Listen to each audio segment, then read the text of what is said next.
Hey, hello there, everyone, and welcome to Sapianology. This is your host, Lemuel Sapien, and I hope that you have been having a good year so far.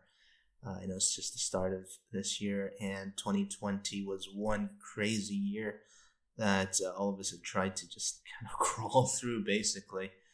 And we're hoping for a better year.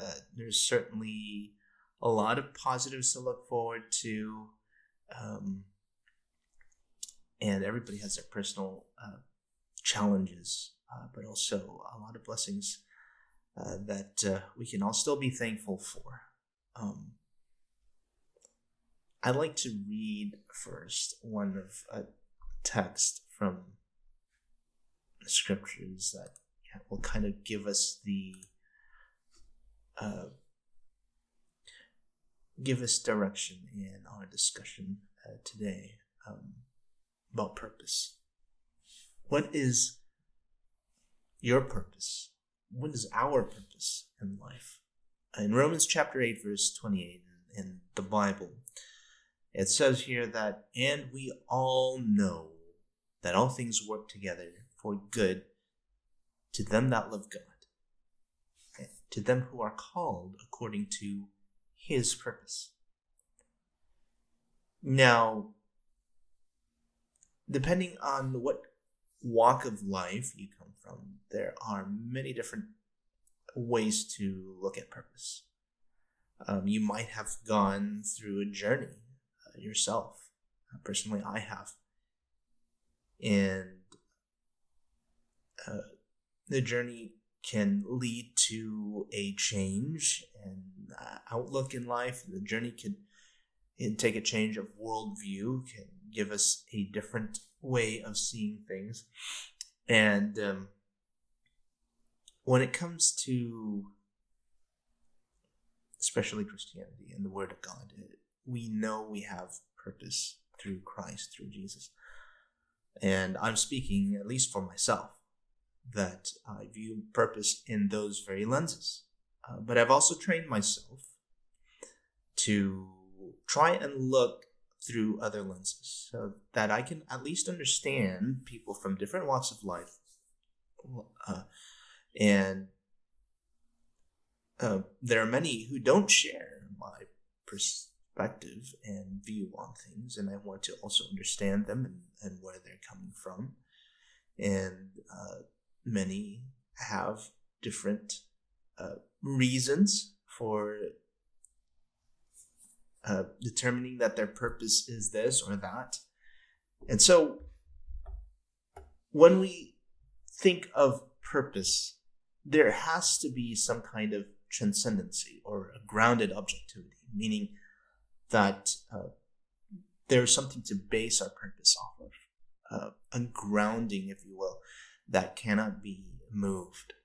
Now, there's also relative purpose that's very subjective, and people have decided for themselves what their purpose in life would be, and this is seen a lot in a lot of non-religious worldviews and perspectives, where because there's no transcendency to purpose, they pick and choose what purpose they want to follow in life.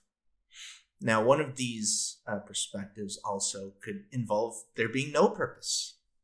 You have nihilism, you have those that do not believe in divine purpose, namely atheists, and those that share a perspective on there being no God. Even those who are deists that believe in God, although they're not as common today. It's more common to believe that there is no God than there is to believe that there is God and there be no purpose. But let's say, for example, this viewpoint. Richard Dawkins, who's a known author and biologist and atheist, wrote in his book, A River Out of Eden, a Darwinian view of life, and he writes this, and I quote, "In a universe of electrons and selfish genes, blind physical forces, and genetic replication, some people are going to get hurt. Other people are going to get lucky, and you won't find any rhyme or reason in it, nor any justice. The universe that we observe has precisely the properties we should expect. If there is at bottom no design, no purpose, no evil, no good, nothing but pitiless indifference. End quote. And I find that very interesting, although it's very consistent and an honest way of looking at life in the eyes of an atheist who doesn't believe that there is a God. But I find it interesting that we see that he ties in all these things together. Design to purpose. There being no evil or no good to the lack of purpose, and pitiless indifference to the lack of purpose, and also there being no justice. And basically he's admitting that justice in a godless or a universe that is undesigned is just an illusion, really. And this is very consistent with the atheistic worldview, and very honest look at it. But then we ask, how do we know that there is really no purpose? Is it necessarily true that there automatically isn't any purpose? Well, in a universe that there is no God, that makes sense. But you will find atheists that are good and even moral individuals who follow a particular path that they have gone through to accept, and they accept it as a good way to live. And good being very relative here, because in a world that there is no God, good is very relative. Evil becomes very relative. We may say that suffering is evil, or to cause suffering is evil, but there may be good reasons to allow evil. Everyone has reasons for what they do. Sometimes the reason is there is chemical imbalance in the brain that skews the concept of right and wrong. In our justice system, we have a system of right and wrong. We have criminal liability. We have, of course, if you murder someone, if you cause the death of someone, you will be prosecuted in most societies through civil law. And you will have to suffer a civil and criminal penalty for that. So there is, whether we like it or not, there is really concepts of good and evil in our society. And it helps keep order in society any way you look at it. I mean, you can't just say, okay, we'll leave everybody to their own devices, and everybody can choose what they would like and what not to do. Because when we are here on this planet, we live in this world, we will run into situations where what we do affects someone else. And what about that someone else? If we choose to steal, for example, if we choose to maim or murder, we are imposing suffering on someone else. And so the whole idea of there being no evil and no good and there being no justice is just not feasible in society today, at least on how it's constructed. Now, whether or not society is constructed that way or it has a transcendent origin is up for debate. Okay?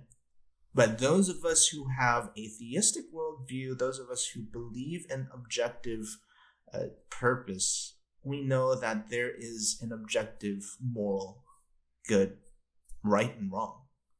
that there is justice.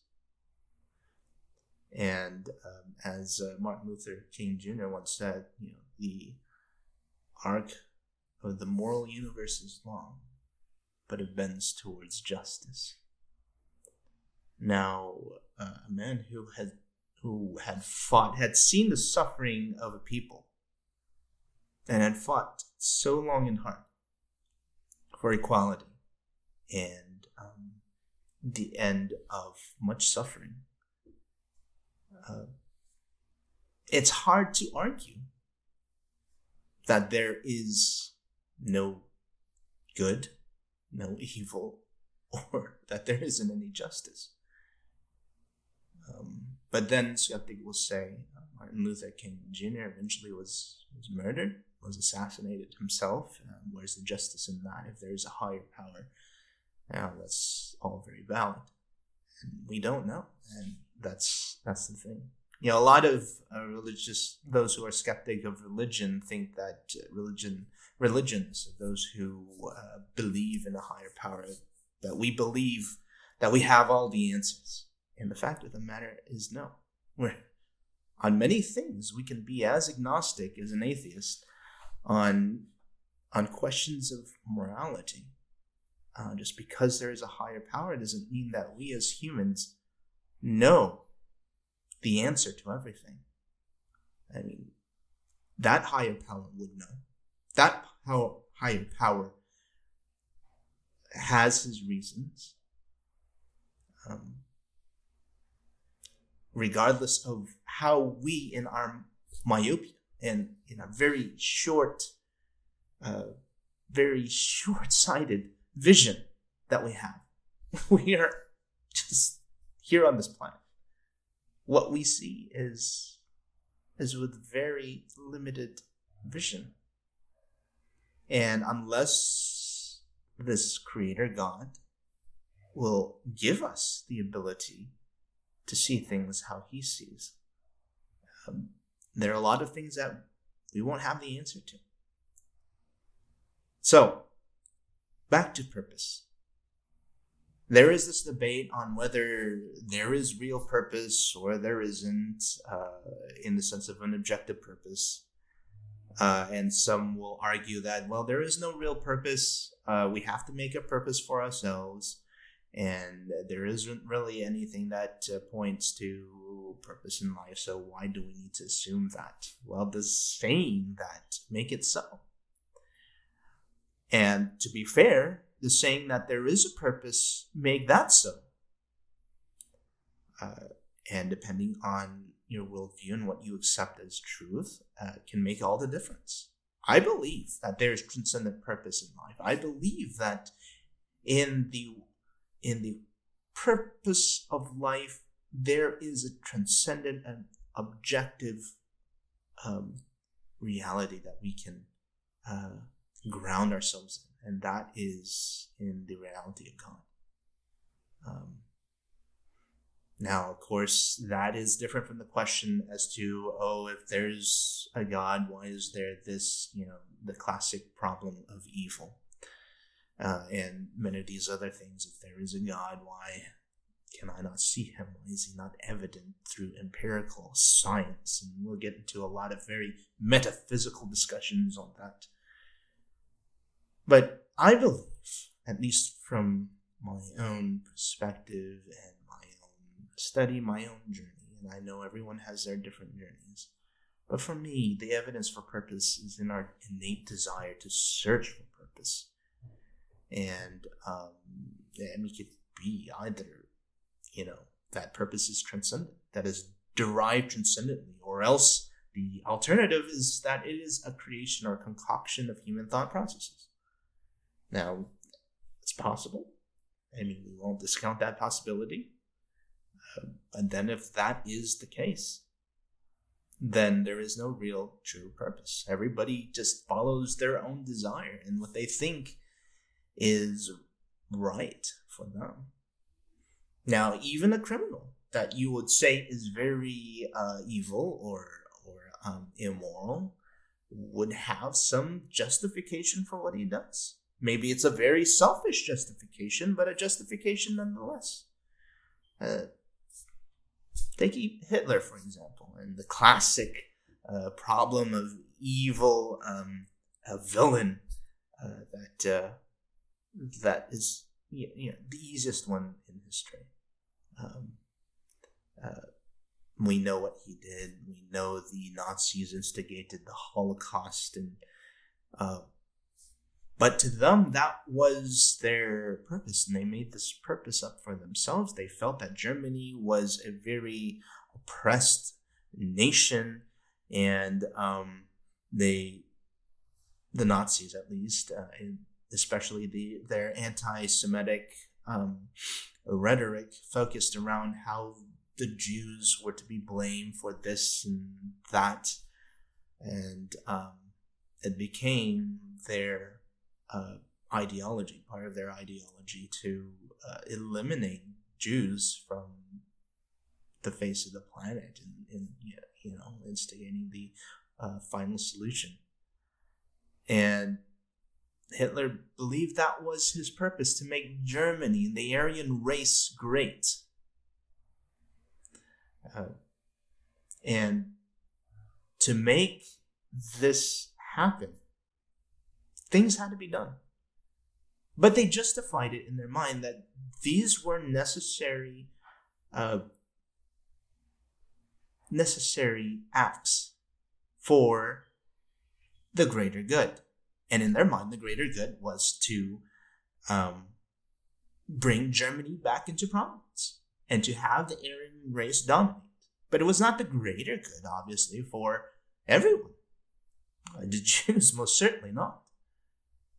And, and of course, I have seen all the arguments of the skeptics that will also say, well, Christianity is the same. They tried to, God of the Old Testament tried to eliminate the Canaanites, the genocide, and the Christians as well after the New Testament. And these kind of arguments really have no weight if you really study the whole of the scriptures from cover to cover. And you will see purpose there as to why these things have taken place. And the purpose of God is to reunite humanity into the presence of God and sinless society. And to do that, many things had to be done that we do not understand at this current point. But the contrast here is Hitler was not willing to die to bring the Jews back into prominence. He wanted to destroy them. But God, in the person of Jesus Christ, gave himself so that all may be brought into community, be brought back into the communion of holy angels and sinless beings, and in heaven. Whatever you might believe about heaven, there is a biblical view on that. It's also it can be grounded on objective truth in the Word of God. At least from my perspective. You don't believe it if you don't want to. I'm not here to say what you need to believe or what not to believe. Everything that I am expressing here is from the context of a Christian worldview, and explaining it in the context of transcendent objective purpose. And so now the Christian has a grounded objectivity and his purpose. And it is to bring others to the knowledge of Christ, and also to live Christ. If you study the person of Jesus when he was on this earth, that he did not go and go on a killing rampage like Hitler did. He didn't go on, he didn't try and purge everyone who did not believe in his in his teachings as Stalin did. Was basically a godless demagogue who, if you would call the Catholics and the Crusades and the Inquisition as the poster child of the evils of Christianity, then you can also put Stalin, Mao, and Pol Pot as poster childs of the evils of forcing godlessness on a society. So, I mean, at best, you could call it's the pot calling the kettle black. But then, let's be fair and say that not atheists, obviously, us in the free world, the atheists in the free world, especially those driven by Enlightenment values, are not going to seek the death of millions and send them to gulags. And likewise, Christians are the same way.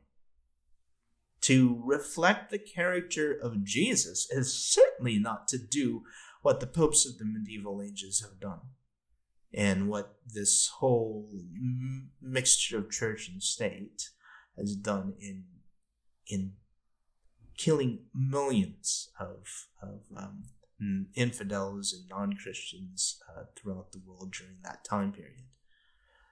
So, when discussing these different perspectives, we have to keep in mind that there really isn't any worldview that can go scotch clean when we talk about evil, when we talk about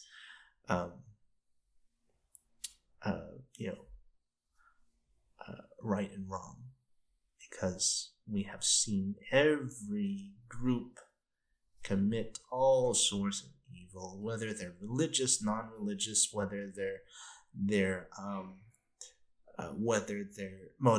motivation is religious, whether their motivation is non-religious, whether their motivation is politics, money, or you can think of it.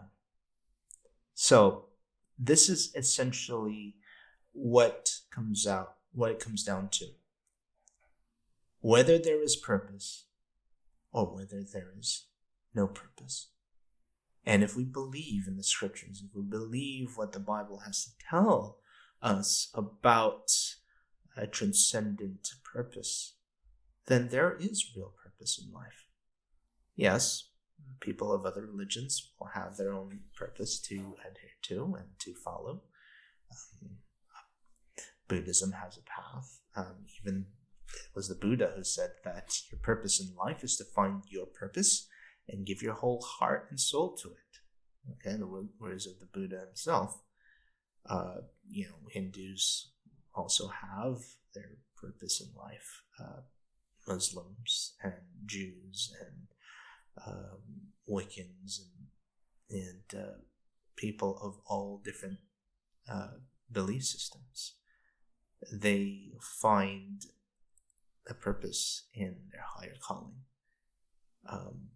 Those who do not believe in a higher power, they may find purpose in what they do and what they enjoy doing. Some of them find a meaning and purpose in doing very good things that even we as Christians would see as very morally right and good and righteous. Kudos to those atheists who are actually very conscientious. And I know conscience is related to religious belief in a lot of contexts, but I believe that God places a sense of right and wrong in everyone, whether they believe in Him or not. The Bible talks about that. To each a measure of faith. And to those where very little is given, little is required of them. To those who much is given, much will be required of them. So there are those who have been given much, in the sense of faith, and there are those who've been given little. So I hope that this has helped you think about what your purpose of life is, and that it could help guide you in the search for true, grounded, objective purpose.